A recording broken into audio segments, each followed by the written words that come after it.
This is an unbelievably fast way to train your dog to listen around distractions that takes just minutes, but it can transform yours and their whole world. And this is something that most of you can teach your dog today. Now, for this lesson, you're going to need a few things like treats that your dog absolutely loves, because they'll need to both resist and enjoy these treats. And make sure you have one or two of their favorite toys. We get all of our toys from Bark these days. Every month, BarkBox and Super Chewer deliver awesome toys and treats right to your door. Now, BarkBox is great for most dogs with fun, crinkly, squeaky toys and tasty treats that they'll love. If your dog has some serious jaw power, Super Chewer has those tougher toys that are really built to last. I love getting these boxes. It keeps us stocked up on treats and always ready to get out there and train or just have fun and play together. You can get a free extra box when you go to barkbox.com/dogtraining or superchewer.com/dogtraining. We're going to break down stay in 3 key dimensions that are going to be super easy to understand. We're going to teach our dogs how to stay for a period of time. We kind of have already touched on that. Then we're going to go over stay when we move and walk away from them. And finally, we're going to go over stay when our dogs are distracted. Stay is good not only because it can help teach your dog not to run out of the front door, it can help you teach them to do things like not jump, stop barking. It really is a crucial skill that we implement in lots of different aspects of our training. The first step to teaching stay begins in a relatively boring environment that's free from distractions. Most dogs are adapted in the home environment where they're not as easily distracted. Make it easy for your dog. I like this. Every time I train a dog, I want to ask myself, okay, what are they feeling like? Do they look stressed? Are they uncomfortable? Do they look pretty chill, willing to engage? I'm seeing a happy tail back there. I'm seeing that tilted head that's saying, when am I going to get my next treat? I'm ready to learn. I love training so much. Basically, we're trying to teach him to sit and stay until we release him. Yes. Yes. Yes. Do you see what we're doing? I'm rewarding like every second at first. That's how we taught it. But now, yes, that was many seconds. And he's learning that, boy, holding this position is working.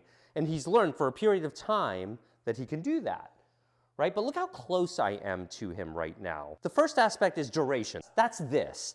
The next step is distance, because I'm real close to him right now. Fine. This is common for dogs to go into a down. I'm okay with that. Even though I didn't release him from the sit, he went into a down because I was busy blabbering. That's fine. He's still in a stay position. Now watch this.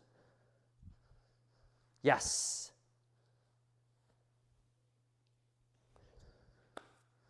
I'm going to ask for his attention here. Eye contact, walking away. Yes. That wasn't just stay. That was look at me. That is lie down. And that is stay. There are multiple behaviors that are building on top of each other. This is why it's critical when you're thinking about dog training, not to think about how do I teach X, Y, or Z, but how do I train a variety of skills that I can put together in pieces to get the behaviors that I want. Notice how I'm mixing it up. I'm not releasing him every single time I come back. This keeps him guessing and focused, which is really key to building a solid, reliable stay. By varying when I release him, he learns to stay patient and wait for the request, no matter how tempting it is to break the position. Walking back, coming back to him, I mean, that is a solid look and stay if I've ever seen one. Yes. Now, I know some of you are thinking, maybe he's just lazy. Watch this. Shade. Okay, come.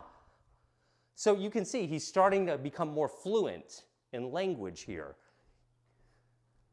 Good. Sit. Stay. Yes. Watch this. Yes. One was verbal, one was a hand signal. That's all I'm doing. Focus on one at a time. That might make things easier for all parties. Sit. Yes. We're getting sit on the first request virtually 100% of the time. Walking away, duration, distance, combining them for a second. Did you see how he almost broke there but thought better of it? Yes. Yes. Ooh. Yes. Good man. All right, that was interesting. He did break there. That's one of the first times. He got a little confused. But again, he was like, oh, wait, I think I'm supposed to sit when he was gently reminded. So I want to take a step back and make sure I don't get 2 failures in a row. I'm superstitious. Good. Look at this. Good. Yes. What did we do there? Let me release him so I can make a point. Okay. Good man, yes. So that was a good example of how we're using many of the skills that we've learned throughout this series. Good, what's also known as a continuation marker. It's the equivalent of saying warm, warm, hot, right? But when we say hot or yes, that's when he gets the treat. That's how we start to get away from constantly treating once we've started to build that fluency over the last many days. Yes. I hope we're doing a lot to dispel this idea that positive reinforcement takes longer. He hasn't even been with me 2 weeks. I have an attentive, cooperative Cane Corso here who's very engaged and well-adjusted so far. I couldn't be happier, but we're not done. We have to now do the big one. How do we teach our dogs to stay when they want to go? I'll show you how I train it, and then if you like it, maybe you can try it yourself. We can start with something he already knows, which is leave it. That's kind of a stay with distractions. Even though with a leave it, we're teaching him to leave something alone and look at us. It's got movement. It's a nice, healthy leave it. With distractions, we're teaching them to stop paying attention to that thing and look at us. And remember, even though he's in a down right now, there is the expectation that he hold that down until we say, okay, or free, or whatever release word you'd like to use. And this is something that most of you can teach your dog today. It takes minutes to train what we're doing, and then you practice 10 seconds at a time, and then they got it. I'm gonna do multiple treats. Leave it. Here. Okay. Good man, yes. Let's see if we can make this skill more impressive, though. I'm gonna grab a toy. I'm gonna be pretty careful about it. Oh, okay. So you can see this is a distraction. Okay, I'll give him permission, just to prove that he likes the toy. Go get it. So, you know, he's got a really good play drive. He loves to play. Good. The key here is using a toy as a distraction and a reward. And you can always use 2 different toys if that works better for you. Okay, good man. And I can even use the toy as the outcome here.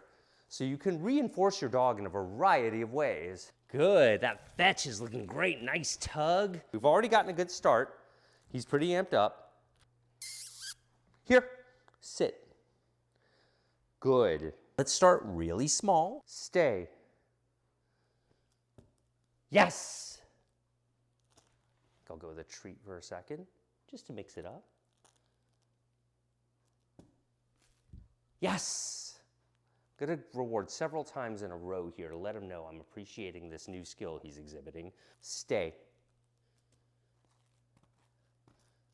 Yes, okay. So we're saying, hey, you can go for the toy. We're not trying to kill your interest in the toy. I like that you're into the toy, but there are rules in how we engage the toy from time to time. Can I stop and tell you what a good man you are and how much I love you? He's doing so great. It's really important to give your dog that authentic, genuine praise and let him know how much you appreciate them and mean it. It's not just about a pat. Watch his eyes, guys. Stay. Yes. Stay. Yes. It's just a game. That's all dog training is. Yes. Here. Okay. Good man. So far, I've been setting it down. Stay.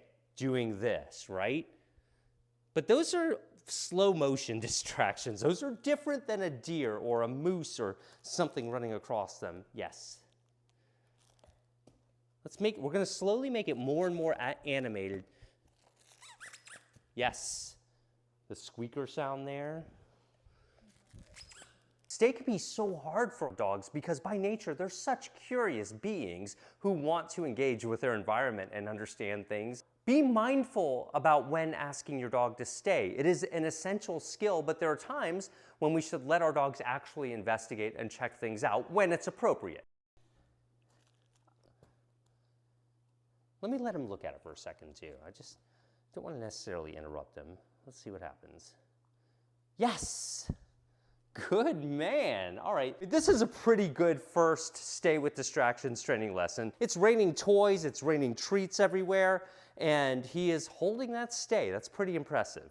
And remember, if you start to see your dog breaking stay at any point along here, that means you're going too fast. You need to slow down, have the inner discipline to make things easy. Don't be in a rush. And before he fails, okay. Good man, and all done. We've laid the foundation. We'll let that process in his brain over the next couple of days. You can have the treats, if you can find them. Give him some sniffing enrichment, let him smell the carpet, find all those treats that I can't see. And over time, as you start to teach him stay when you're at the park and a bird goes by in the distance and you're able to get the here, stay, you'll start to generalize this skill to the real world. Click thumbs up, subscribe, check out our sponsor. Follow us on social, Instagram, Facebook, TikTok. Get a free Bark Box or Super Chewer Box. I'll have that special link in the description. Grab a copy of my books, and we'll see you in the next episode.